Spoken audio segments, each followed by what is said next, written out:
स्वागत है दोस्तों, मैं हूं जाहिद आलम और आप देख रहे हैं द राइज अप। दोस्तों, हम इस वीडियो में पढ़ेंगे कंप्यूटर की संरचना का पार्ट 4।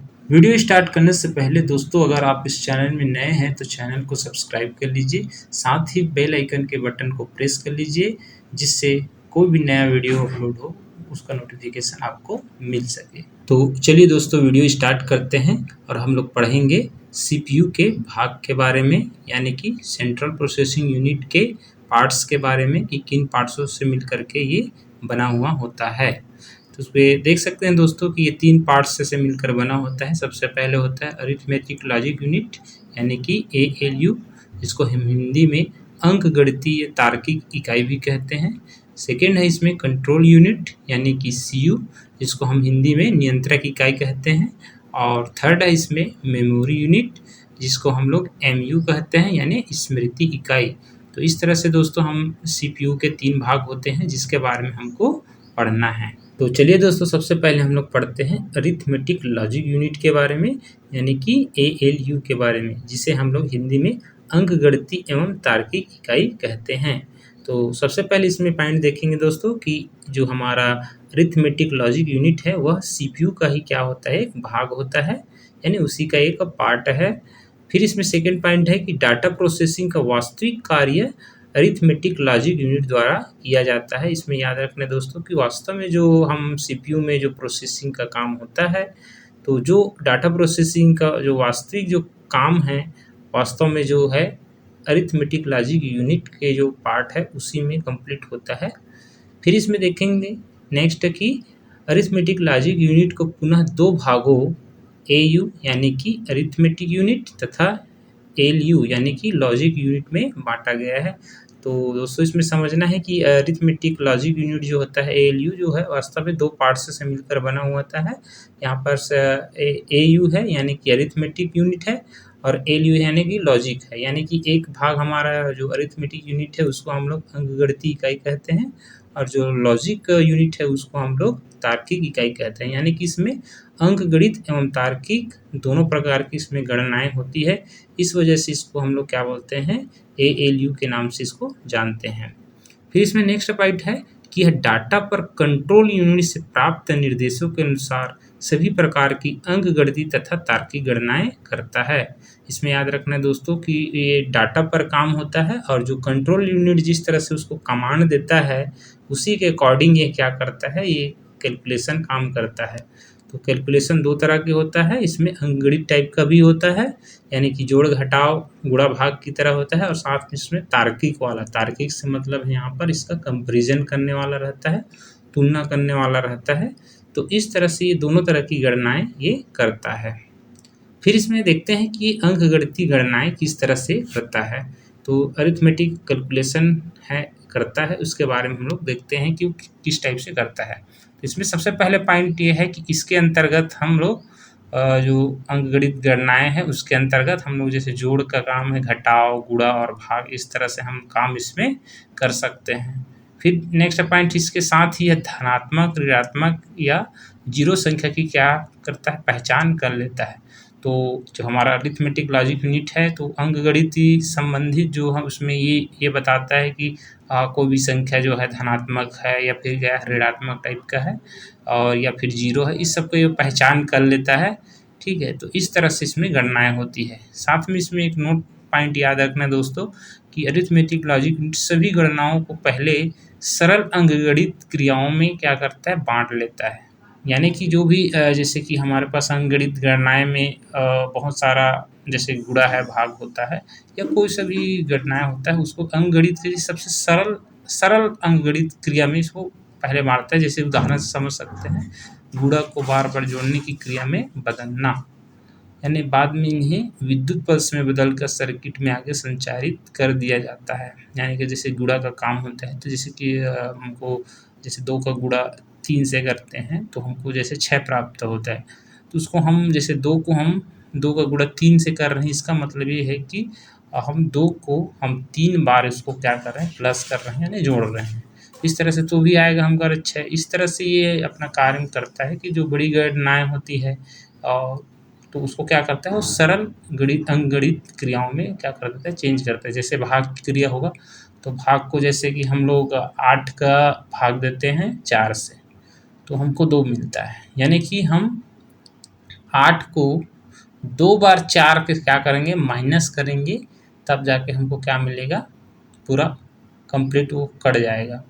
यानी कि 4 को पहले एक बार हम माइनस करेंगे, 8 को 4 से, तो एक बार फिर 4 आएगा, फिर अब 4 को 4 से माइनस करेंगे 0, इस तरह से कट जाएंगे। यानी 2 बार उसको क्रिया करने पड़ेगा घटाने का, तब हमको क्या मिलेगा, वो पूरा कट जाएगा। तो इस तरह से जो बड़ी गणनाएं हैं उसको क्या करता है, सरल अंकगणित गणनाओं में क्या करता है, चेंज करता है। फिर इसी को क्या करता है, विद्युत पल्स के रूप में आगे, या हमारा इलेक्ट्रिक पल्स की तरह आगे क्या करता है, आगे की जो सर्किट है उसमें क्या करता है, संचालित करने का काम करता है। तो इस तरह से देख सकते हैं दोस्तों, इस पे क्या होता है, अंकगणित गणनाएं होती हैं। साथ में इसमें देखते हैं कि तार्किक गणनाएं क्या होती हैं, यानी लॉजिकल ऑपरेशंस। तो इसके अंतर्गत दो संख्याओं या फिर डाटा की क्या करता है, तुलना करना होता है। यानी कि किसी को भी दो संख्या है या फिर डाटा है, उसको हम जब कंपैरिजन करते हैं उसमें, तो ये उसका क्या कहलाता है, तार्किक गणना कहलाता है। जैसे हम समझ सकते हैं, जैसे छोटा है, जैसे एक संख्या दूसरे से छोटा है तो उसको हम छोटा है इस तरह से दर्शा सकते हैं, या फिर बड़ा हो सकता है, एक संख्या दूसरे से बड़ा है तो इस तरह से, या फिर अगर दोनों का वैल्यू समान है तो हम उसको बराबर है इस तरह से समझ सकते हैं। इसमें प्रोसेसिंग में निर्णय लेने का कार्य भी होता है। साथ में इसमें क्या होता है, निर्णय लेना है होता है कि यह सही है कि गलत है। अगर कोई स्टेटमेंट के रूप में दिया है तो क्या है, वो वास्तव में स्टेटमेंट दिया है वो क्या है, सही है तो सही बताएगा, और साथ में गलत है तो गलत। इस तरह से वो तर्क करने का काम है, जो लॉजिक करने का काम है, वो हमारा ये तार्किक गणनाओं में आता है। तो इसमें नेक्स्ट पॉइंट है कि इसमें ज़्यादातर निर्णायक कार्य होते हैं। ज़्यादातर पर इसका जो कार्य होता है वो किस टाइप का होता है, मैक्सिमम, और निर्णय लेने वाला ही काम ज़्यादा होता है। तो जैसे हम लोग समझ सकते हैं, जैसे ए है और ए बड़ा है किससे, बी से।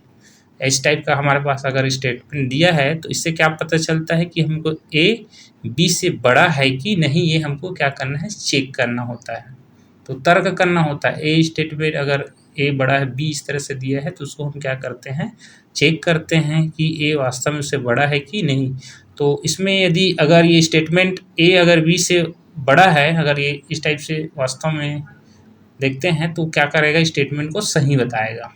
ये लॉजिक करेगा कि ए वास्तव में बी से क्या है, बड़ा है, तो क्या करेगा, उसको सही बताएगा। तो सही बताएगा तो इसके लिए जो लॉजिकल जो हमारा पास 1 है वो आएगा। 1 का मतलब यहाँ पर क्या होता है, ट्रू होता है। यहाँ पर कोई भी लॉजिकल स्टेटमेंट के लिए क्या होता है, 1 का मतलब यहाँ पर क्या होता है, ट्रू होता है। तो हाँ, और फिर क्या है, फिर इसमें अगर स्टेटमेंट सही नहीं है यानी गलत है, तो इसमें लॉजिकल जो यूज़ करेंगे वो क्या करेंगे, 0 करेंगे। तो 0 का मतलब यहाँ पर क्या होता है, फॉल्स होता है। तो इस तरह से हमारे पास क्या होता है, कोई भी निर्णय लेने का काम यानी लॉजिक करने का काम हमारा ये अरिथमेटिक लॉजिक यूनिट करता है। तो इसको देखो फ्लो चार्ट के माध्यम से समझ सकते हैं कि if A greater than B इस तरह से दिया है, तो हमारे पास इस फ्लो चार्ट में देख सकते हैं एक चतुर्भुज की तरह है। तो हमारे पास 2 फ्लो चार्ट बनते हैं। यदि नो है तो आप इस टाइप से जाएगा, अपना लेफ्ट साइड में है, और जैसे यस है अगर सही है स्टेटमेंट तो इस टाइप से। तो इस टाइप से इसमें हम फ्लो चार्ट के माध्यम से समझ सकते हैं। तो आगे इसके बारे में फ्लो चार्ट वाला जो चैप्टर होगा, हम प्रोग्रामिंग भाषा पढ़ेंगे, फ्लो चार्ट जैसे संख्या पद्धति आगे पढ़ेंगे, डाटा निरूपण, उसमें हम लोग अच्छे से इसको समझेंगे आगे। तो इस तरह से इसमें हम लोग अरिथमेटिक लॉजिक यूनिट में गणनाएं करते हैं। तो इसमें देख सकते हैं हम नेक्स्ट टेबल के माध्यम से यहाँ पर कि अरिथमेटिक ऑपरेशंस में क्या क्या आता है, जोड़ होता है, घटाव और गुणा, और क्या होता है, भाग। सेम टू सेम इसमें लॉजिकल ऑपरेशंस में क्या है, पहले समान है तो इस टाइप से, या फिर असमान हो सकता है, बड़ा हो सकता है या बड़ा नहीं, साथ ही साथ इसमें छोटा हो या फिर छोटा नहीं, इस तरह से आ सकता है। साथ में कुछ इस टाइप से भी आ सकता है, बड़ा भी और क्या है, समान है, बड़ा या तो क्या है, समान है, इस टाइप से इसमें आ सकता है। या तो बड़ा है या फिर समान नहीं है, इस तरह से आ सकता है। फिर नेक्स्ट इसमें छोटा है और छोटा या फिर समान, इस टाइप का स्टेटमेंट आ सकता है। या फिर क्या आ सकता है, छोटा या समान नहीं। तो इस टाइप से इसमें लॉजिकल तर्क करने वाली चीज़ें आती हैं। तो इसमें अब दोस्तों नेक्स्ट पॉइंट इसमें याद रखना है कि जो अरिथमेटिक लॉजिक यूनिट में सारी क्रियाएं क्या होती है, बाइनरी पद्धति में क्या होती है, की जाती है। तो इसमें याद रखना है दोस्तों कि जो अरिथमेटिक लॉजिक यूनिट में है, जो भी ऑपरेशंस होता है वो बाइनरी पद्धति यानी कि हमारा जो 0 और 1 के जो संख्या होता है उसी के आधार पर होता है। बाइनरी का मतलब यहाँ पर द्विआधारी संख्या होता है, यानी जिसमें हम दो संख्याओं का ही यूज़ करते हैं। तो जो भी क्रियाएं करते हैं हम कोई भी संख्या को दर्शाएंगे तो केवल 0 और 1 के फॉर्म में दर्शाएंगे, और साथ में जो भी हम उसमें ऑपरेशंस कर रहे हैं, गुणा भाग कर रहे हैं, वो भी क्या होता है 0 और 1 के फॉर्म में कोडित रहते हैं। तो इस तरह से ये जो हमारा अरिथमेटिक लॉजिक की सारी क्रियाएं बाइनरी पद्धति के हिसाब से होता है, जो अगले हम चैप्टर में आगे पढ़ेंगे संख्या पद्धति में, तो उसमें हम लोग अच्छे से पढ़ेंगे।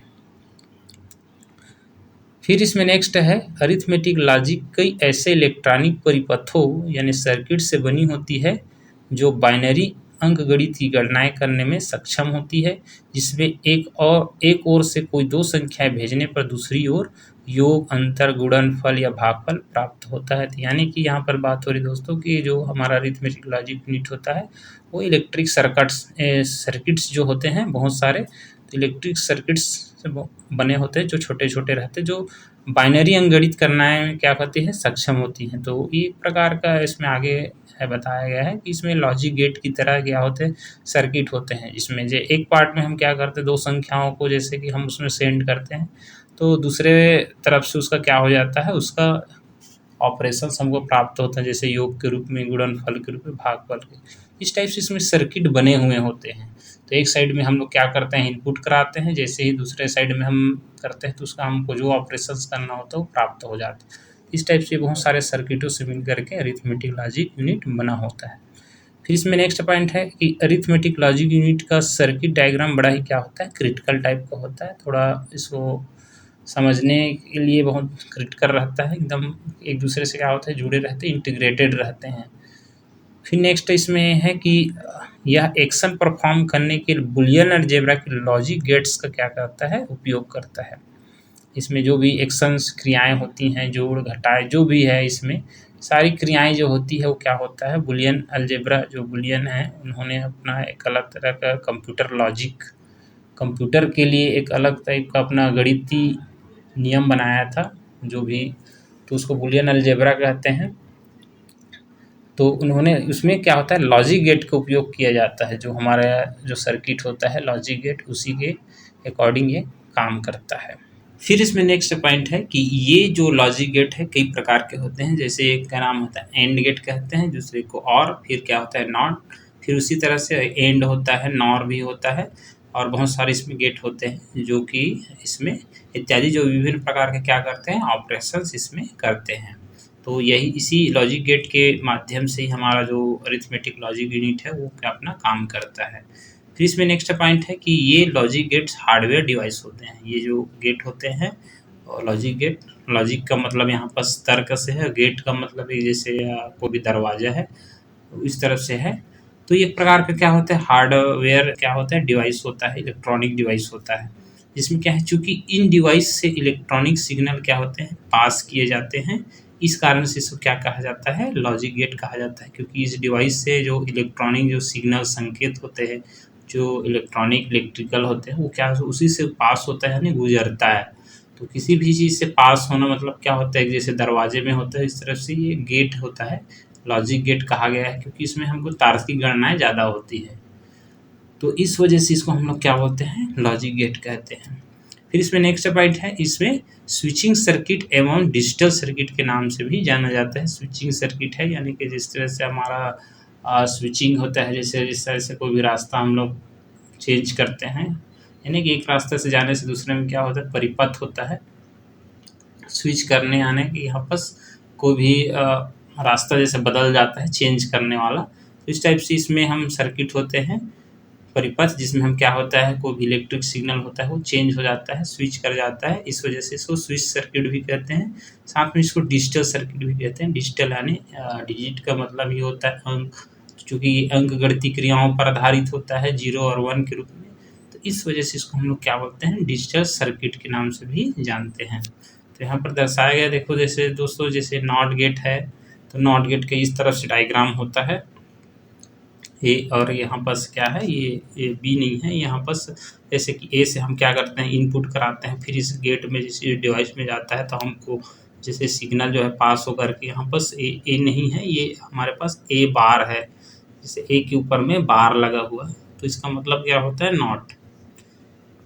फिर इसमें पॉइंट है कि यह नॉट गेट क्या होता है, परिणाम को क्या कर देता है, उल्टा कर देता है। जो भी इस गेट का काम होता है कि जो भी कोई भी रिजल्ट मिलता है उसको केवल जो इनपुट कराया जाता है उसको क्या कर दिया जाता है, वो केवल उसको चेंज कर देता है, जस्ट ऑपोजिट करने का काम करता है। यहाँ पर इसका एक ट्रूथ टेबल दिया गया है। ट्रूथ टेबल यानी सत्य सारणी। इसमें जैसे दर्शाया गया है, जैसे हमारे पास अगर कोई जीरो है यानी कि जीरो यहाँ पर फॉल्स है, यानी तो उसको हम जब इस गेट में इनपुट कराया जाएगा तो उसका रिजल्ट हमको क्या मिलेगा, फॉल्स का क्या मिलेगा, ट्रू में, यानी कि जस्ट इसका अपोजिट मिलेगा। फिर सेकेंड उसमें है तो जो वन है यानी कि इसमें ट्रू है, वो क्या हो जाएगा, फॉल्स हो जाएगा, यानी जस्ट अपोजिट कर देता है कोई भी रिजल्ट को। तो इस तरह से हमारे नॉट गेट जो है काम करता है। फिर इसमें नेक्स्ट है एंड गेट है। तो एंड गेट देख सकते हैं, इसमें क्या होता है, दो इनपुट होते हैं, कम से कम क्या होना चाहिए, दो इनपुट होता है। फिर उसको हम ए डॉट बी की तरह से दर्शाते हैं, इसके जो आउटपुट होता है उसको। फिर इसमें पॉइंट है कि एंड गेट एक से अधिक शर्तों में सभी सही होने पर ही क्या होता है, सही आएगा। एंड गेट का मतलब जो भी कंडीशंस होता है, अगर सभी सही है तभी क्या होता है, सही होता है इसका रिजल्ट है। इसको हम ट्रूथ टेबल से समझ सकते हैं। जैसे कि जैसे जीरो और जीरो है, मतलब ये क्या है, दोनों गलत है यानी दोनों फॉल्स है, तो क्या है, रिजल्ट फॉल्स आएगा। इसका मतलब कहने का मतलब ये है कि इसमें आप देख सकते हैं केवल ये वन वन है तभी इसका वन है, यानी कि अगर दोनों सही हैं तभी क्या होगा, सही है। अगर एक भी अगर सही है तो वो गलत में ही आएगा। इस वजह से देखो तीन ऊपर भी इसका रिजल्ट में क्या है, 3 जीरो दिया गया है, और लास्ट वाला में क्या है, 1 दिया है।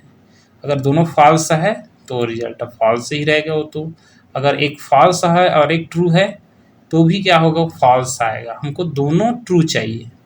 अगर शुरू वाला फिर क्या है, अगर हमारे पास ट्रू है, सेकेंड फॉल्स है, तो भी से क्या होगा, यहाँ पास रिजल्ट फॉल्स आएगा। यदि दोनों ट्रू है तभी ये ट्रू आएगा, यानी दोनों सही है तभी सही होगा। यही हमारा इसमें लिखा हुआ पॉइंट में कि यदि एंड गेट में एक से अधिक शर्तों में सभी सही हैं, सभी सही होने पर ही जो हमारा रिजल्ट है वो सही आएगा। अगर एक अगर सही है तो उसका वो फॉल्स में ही आएगा। तो इस तरह से एंड गेट में होता है। फिर नेक्स्ट गेट है इसमें आर गेट। तो ये भी इसमें देख सकते हैं दोस्तों कि इसमें भी क्या होता है, दो इनपुट होते हैं और इसका रिजल्ट को हम लोग ए प्लस बी की तरह दर्शाते हैं।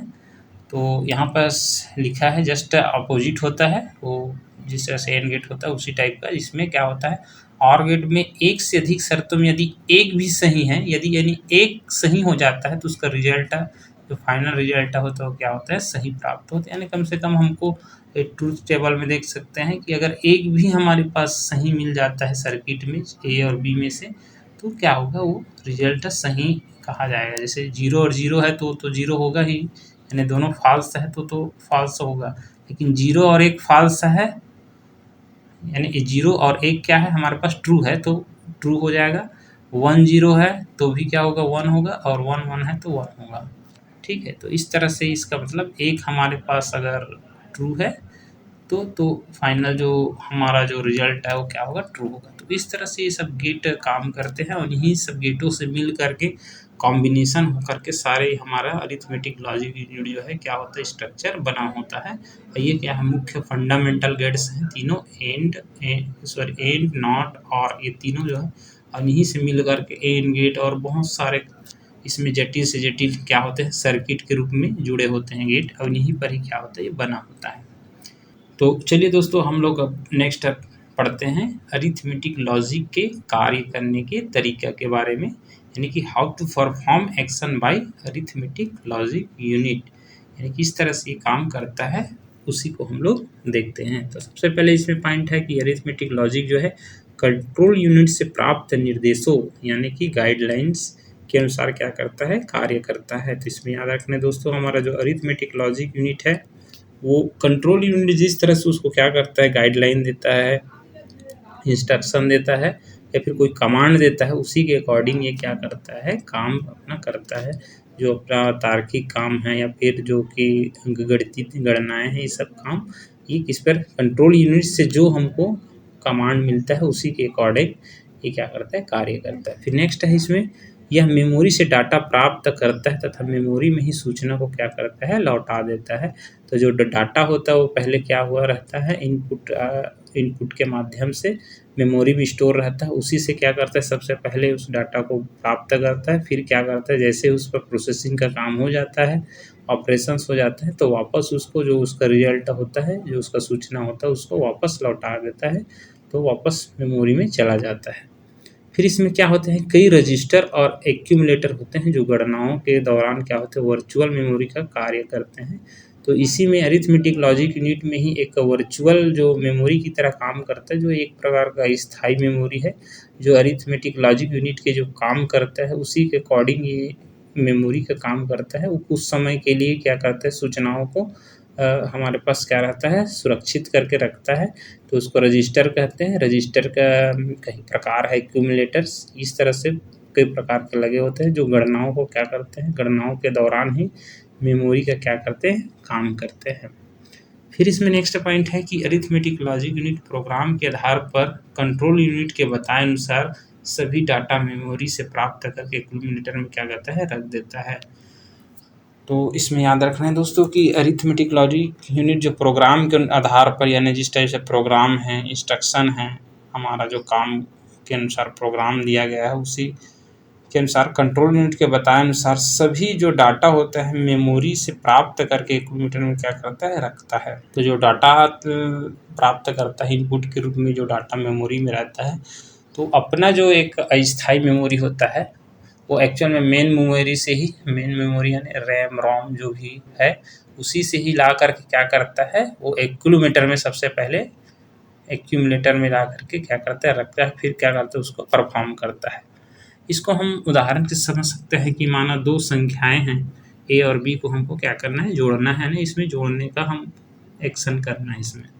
तो कंट्रोल यूनिट ए को मेमोरी से चुन करके क्या करता है, अरिथमेटिक लॉजिक में स्थित बी में क्या करता है, जोड़ता है। तो कंट्रोल यूनिट क्या है, जो कमांड देता है, ए को मेमोरी से लाता है, जो हमारा ए जो पहले क्या रहता है, मेमोरी में रहता है, मेन मेमोरी में, उसी को क्या करता है, को चुन करके अरिथमेटिक लॉजिक में स्थित, जो अरिथमेटिक लॉजिक में हमारा जो बी वाला रहता है पार्ट, उसी से क्या करते हैं, जोड़ती है। तो इससे जो परिणाम होता है वो मेमोरी में स्थित हो जाता है और आगे गणना एक्यूमुलेटर में क्या हो जाता है, स्टोर हो जाता है। तो इस तरह से ये क्या करता है, अपना काम करता है। तो चलिए दोस्तों, लास्ट में हम लोग बात करते हैं कि जो डायग्राम के द्वारा समझते हैं कि अरिथमेटिक लॉजिक यूनिट का जो कार्य करने का तरीका है उसको कि हम डायग्राम से कैसे समझ सकते हैं। तो इसमें सबसे पहले देख सकते हैं दोस्तों, यहाँ पर सब मेमोरी दिया गया है। तो कोई भी हमारा जो डाटा होता है और जो इंस्ट्रक्शन होता है वो मेमोरी में सबसे पहले क्या होते हैं, स्टोर होते हैं। उसके बाद जैसे उसमें फिर मेमोरी के बाद वो कंट्रोल यूनिट में आता है, और तो उसमें जो निर्देश है वो कंट्रोल यूनिट में आता है, जो निर्देश होता है फिर कंट्रोल यूनिट में आने के बाद वो क्या होता है, कमांड्स में बदल जाता है। तो उसी कमांड्स जो कंट्रोल यूनिट है फिर सभी कंपोनेंट्स को, जितने भी उससे जुड़े रहते हैं अंदर या फिर बाहर, जो भी सारे कंपोनेंट्स को क्या करता है, फिर यही कंट्रोल यूनिट ही क्या करता है, उस कमांड्स को क्या करता है, दूसरे में क्या करता है, भेजता है। उसी के अकॉर्डिंग वो अपना निर्देश देता है। तो फिर उसके बाद क्या आ जाता है हमारा, जैसे हमको गणना करना है तो मेमोरी के बाद कंट्रोल यूनिट में, और कंट्रोल यूनिट के बाद लास्ट में अरिथमेटिक लॉजिक यूनिट में हमारा जो कमांड है वो प्राप्त हो जाता है। तो अरिथमेटिक लॉजिक यूनिट देख सकते हैं कि इसमें क्या होते हैं, उसी के साथ एक वर्चुअल मेमोरी रहता है उसमें, साथ ही साथ में एक्यूमुलेटर और रजिस्टर, ऐसा रजिस्टर, तो रजिस्टर के ही बहुत सारे इसमें प्रकार रहते हैं। आगे इसको हम लोग देखेंगे कि कौन कौन से इसमें रजिस्टर्स होते हैं। तो उसमें एक्यूमुलेटर करके रजिस्टर होता है, तो उसमें ही आकर के हमारा क्या हो जाता है, कंट्रोल यूनिट का जो निर्देश होता है वो आकर के उसी में स्टोर हो जाता है। फिर इसमें जो डाटा होता है, डाटा को हम लोग क्या करते हैं, जैसे कंट्रोल यूनिट का जो निर्देश होता है, कमांड होता है, उसी के अकॉर्डिंग क्या करता है, हम एक्यूमुलेटर में जो अरिथमेटिक लॉजिक यूनिट होता है वो मेमोरी को क्या करता है, एक्यूमुलेटर में ला करके रखता है। यानी कि जो मेन मेमोरी होता है उसको हम क्या करते हैं, एक वर्चुअल मेमोरी होता है एक्यूमुलेटर, उसी में तो सारी क्रियाएं फिर इसी पे संपन्न होता है। तो इस तरह से हम लोग हम समझ सकते हैं कि हमारा अरिथमेटिक लॉजिक यूनिट काम करता है। साथ में इसमें जो भी रिजल्ट प्राप्त होता है तो वो भी क्या करता है, दोनों साइड जैसे कि तीर का निशान दिया गया है, एक्यूमुलेटर से वापस क्या हो जाता है, जो परिणाम होता है वो वापस मेमोरी में आकर के स्टोर हो जाता है, मेन मेमोरी में। इस तरह से ये अपना काम करते रहता है।